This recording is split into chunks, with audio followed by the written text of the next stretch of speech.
you're wrapping a polo wrap up, you want to start by putting the Velcro on top of the Velcro.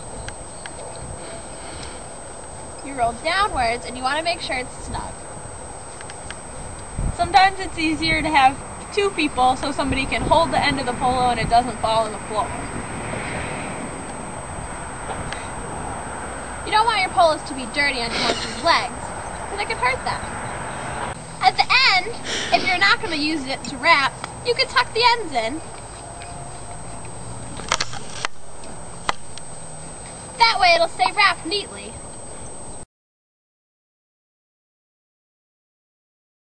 If a polo is not wrapped up correctly to begin with, this will be the result and the polo will be backwards. There's no way to secure the polo and you will have to take it off and start all over again.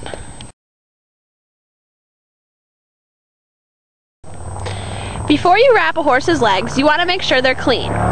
Before cleaning the legs, you want to approach the head and make sure the horse knows you're there. Once the horse knows you're there, you move down to the leg where you can do the brushing. You want to make sure to brush under the fetlock because dirt often accumulates there. The legs have to be clean because if they are dirty, the dirt will rub underneath the wrap. This is similar to when you brush the back off before you put the saddle on.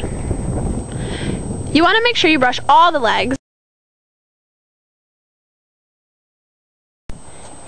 When you wrap a polo, you want to make sure you're not kneeling on the ground and you start with the polo on the inside of the leg and wrap towards the outside and the back.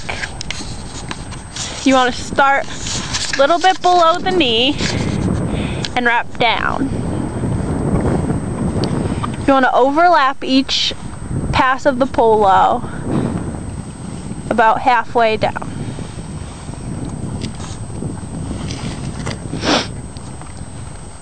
When you're tightening the polo to make it snug, you always pull against the bone, never against the tendon.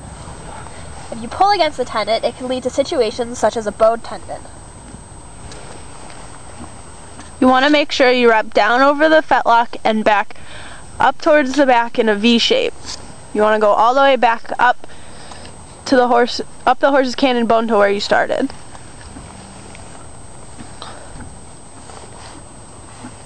You want to make sure when you wrap a polo you have even tension all the way through the wrap.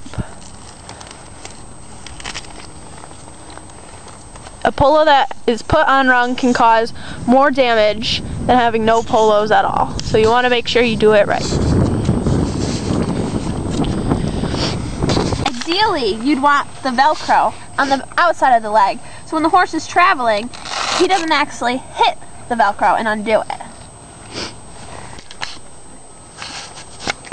Sometimes people like to tape the wrap to ensure that it stays on longer and it won't fall off. When you're going to wrap the back leg, you want to always approach from the front of the shoulder. Walk your way down so the horse knows you're here. A lot of times people like to tie the tail up. By tying the tail, it prevents it from dangling and your polo wrap getting stuck in it. Then you can move your way down the leg and start your wrap. You want their hock and their cannon bone to be straight. If it's at an angle, the wrap won't come out correctly.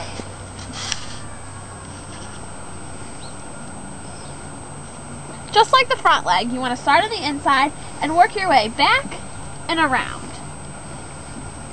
You want to come down halfway each time and overlap the last stroke. You want to make sure, as with the front, that you have even tension throughout the whole wrap.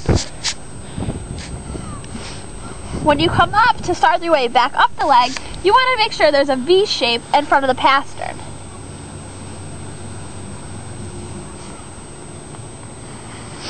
Make sure when wrapping a polo you never pull against the tendon, only against the bone to create tension.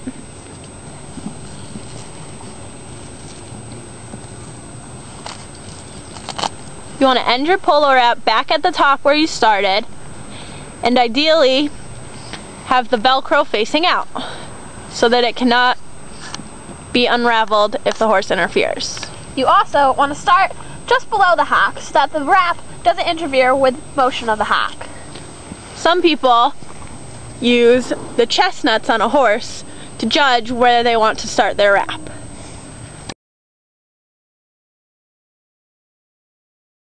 When removing a horse's polo bandages, you want to make sure you never kneel near the horse's leg, bend or crouch to take off the bandages. You want to untie the tapes or pull apart the Velcro and unwind the bandage quickly. Pass the bandage from hand to hand. Never roll bandage when removing. If you roll the bandage when you're removing it, it's too time consuming and the horse can spook. If the bandage then falls, the horse can get tangled in it. After removing the bandage, rub the tendons and fetlock briskly with palm of hand. This promotes circulation in the horse's leg because there has been pressure on it for quite a long time. Once you're done, if your polos are wet from sweat, you can dry them in the air on a fence post or any other surface, just like that. True, the back bandage you want to approach from the shoulder once again. Polo wraps are often made of fleece, which are good because they're stretchy, but they also provide good support. Once again, you want to make sure the tail is tied to prevent it from getting in the way. Never leave any bandage on for too long.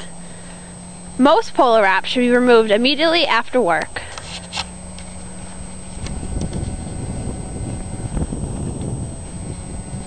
Once again, you're going to brush the leg down to promote circulation.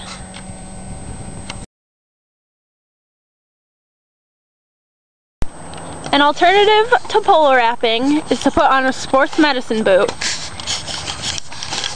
These can be beneficial because they support the tendons as well as the fetlock. These are often helpful for fast work such as jumping or barrel racing. When putting on an SMB boot, you want to make sure that the Velcro goes to the outside and back, much like a polo, and that the bottom Velcro comes around under the fetlock and up to the inside of the leg in a 45-degree angle.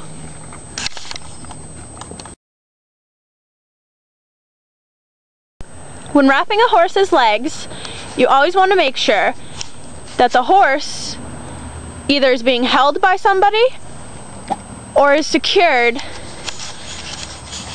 on cross ties or to a fence. If you're going to attach the horse to the fence, like Laser is here, make sure you have baling twine around the fence. You never want to secure your horse straight to the fence because this will happen.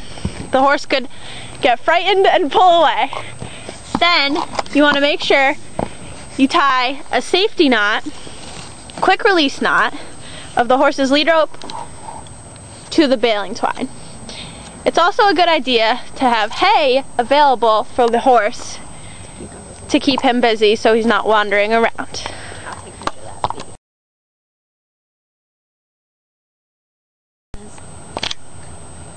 Polo wraps are used during work to support tendons, reinforce weak or strained tendons, And they can also be used to protect the leg from injury. An example of that would be hitting a jump or thorns and sticks on a trail. We would like to give a special thanks to Laser for being such a good boy and being very patient while we wrapped him. Good boy, Laser.